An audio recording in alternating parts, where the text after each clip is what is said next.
कभी कभी इतिहास खुद को धीरे धीरे तैयार करता है और फिर एक ऐसा दिन आता है जहां वक्त जैसे ठहर जाता है, जहां सांसें चलती हैं लेकिन हवा में एक अजीब सा सन्नाटा भर जाता है। सब कुछ सामान्य दिखता है लेकिन अंदर ही अंदर इतिहास करवट लेने लगता है। उस समय भी कुछ ऐसा ही हो रहा था। भारत धीरे धीरे नहीं बल्कि हर धड़कन के साथ और ज्यादा उबल रहा था, जैसे कोई तूफान बस फटने ही वाला था।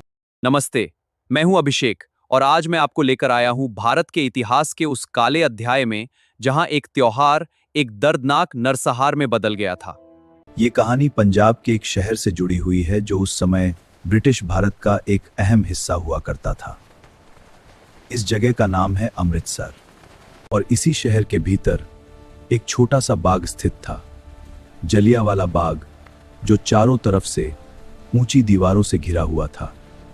अब अगर समय की बात की जाए तो यह घटना घटित हुई थी 13 अप्रैल 1919 को।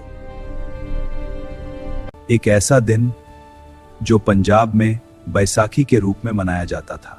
इस दिन लोग दूर दूर से अमृतसर में इकट्ठा हुआ करते थे। कोई अपने परिवार के साथ त्योहार मनाने आया था तो कोई ब्रिटिश सरकार के खिलाफ शांतिपूर्ण विरोध करने के लिए।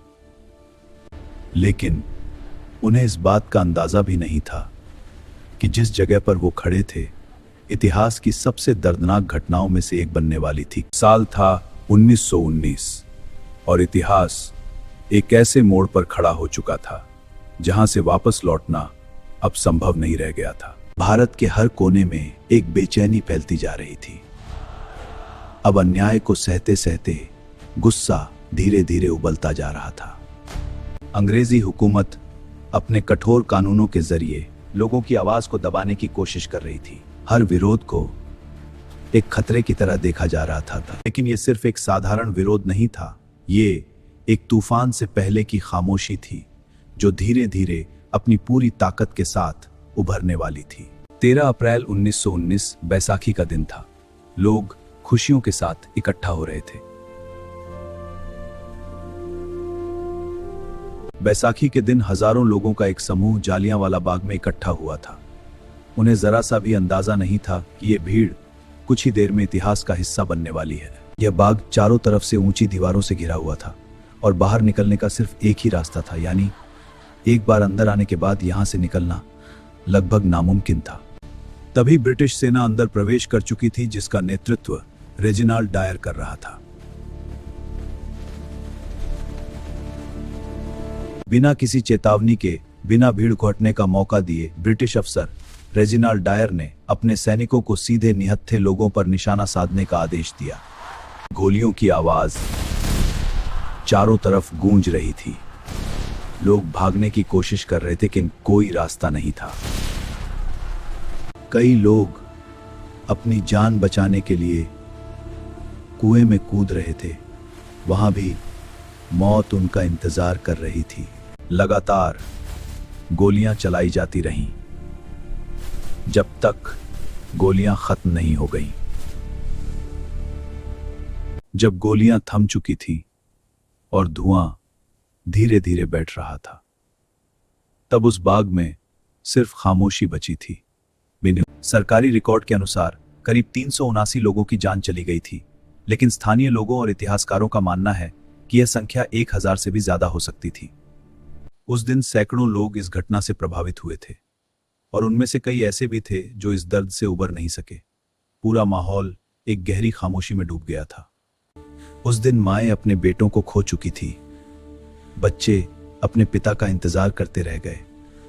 कई घरों में उस दिन के बाद कभी चूल्हा नहीं जलाए। लेकिन यह नरसंहार यहीं खत्म नहीं हुआ था। इस घटना ने पूरे भारत को हिला दिया था। अब यह सिर्फ विरोध नहीं था, ये आजादी की लड़ाई बन चुकी थी। हर दिल में एक ही आग जल रही थी, आजादी की। आज भी जालियांवाला बाग की दीवारों पर गोलियों के निशान मौजूद हैं, जो हर आने वाले इंसान से एक ही सवाल पूछते हैं, क्या हमने उस बलिदान को सच में समझा है? आज हम उस इतिहास को सिर्फ देख नहीं रहे हैं, हम उसे समझने की कोशिश कर रहे हैं। जालियांवाला बाग सिर्फ एक जगह नहीं है, यह एक सबक है। एक सबक कि जब सत्ता इंसानियत से बड़ी हो जाती है, हमेशा विनाशी होता है। आज फिर से मेरे मन में बहुत सारे सवाल उठ रहे हैं। भले ही गोली चलाने का आदेश एक अंग्रेज अधिकारी ने दिया था, लेकिन ट्रिगर दबाने वाले हाथ वो तो हिंदुस्तानी थे, यही की मिट्टी में जन्मे, यही गलियों में पले। लेकिन उस दिन आदेश के आगे उनके हाथ नहीं कांपे। क्या सिर्फ आदेश देने वाला ही दोषी होता है, या उसे मानने वाला भी? क्या उन सैनिकों के उस पूरे झुंड में एक भी इंसान ऐसा नहीं था जो ना कह पाता? क्या अगर उस दिन किसी एक ने भी इनकार कर दिया होता, तो क्या इतिहास बदल सकता था? और सबसे बड़ा सवाल, अगर हम उस दिन वहां सैनिक होते, तो हम क्या करते? अगर इस कहानी ने आपको अंदर तक झकझोर दिया है, अगर इन सवालों ने आपको सोचने पर मजबूर किया है, तो अपनी राय मुझे कमेंट सेक्शन में जरूर बताइए। वैसी ही दिल को छू जाने वाली कहानियों के लिए इस चैनल को सब्सक्राइब जरूर करें और बेल आइकन को ऑल पर सेलेक्ट करना न भूलें। धन्यवाद। जय श्री राम, जय हिंदू।